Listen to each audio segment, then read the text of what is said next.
حضرت سیدنا ابو ایوب انصاری کا مزار استنبول میں ہے، اور میں جو حوالہ پیش کر رہا تھا علامہ کا، اور بڑے مسلم یہ شخصیت ہے، تذکار صحابہ پر بڑی مستند اور معتبر کتاب لکھی ہے، اس کا نام ہے الاستیعاب فی معرفت الاصحاب۔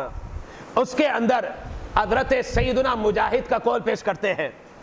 حضرت سیدنا مجاہد کون ہے؟ یہ حضرت سیدنا عبداللہ ابن عباس کے شاگرد ہیں۔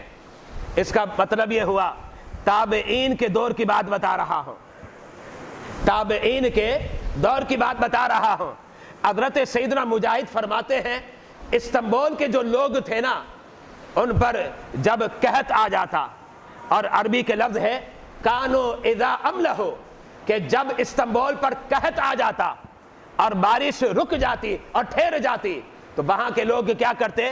کشفوا عن قبرہ، حضرت سیدنا ابو ایوب انصاری کی جو مزار پر انوار ہے اس کا اوپر کا حصہ کھول دیتے تاکہ آسمان جو ہے قبر ابو ایوب انصاری کو دیکھ لے۔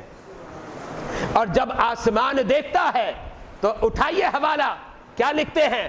فرماتے ہیں فَمَطَرُوا، پہلے بارش نہیں ہو رہی تھی، اب بارش ہونا شروع ہو جاتی ہے، بارش ہونا شروع ہو جاتی ہے۔ اب حوالہ میں نے پیش کر دیا، بڑا مستند اور معتبر قابل اعتماد حوالہ ہے، اور اس کے اندر قول کس کا ہے؟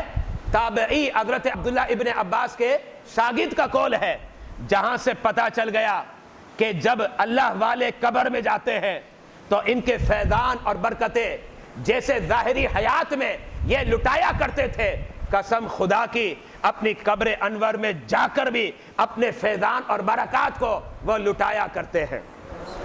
اب دیکھیں نا، حضرت سیدنا ابو ایوب انصاری کی قبر انور سے یہ فیضان مل رہا ہے، یہ برکتیں مل رہی ہے، یہ تو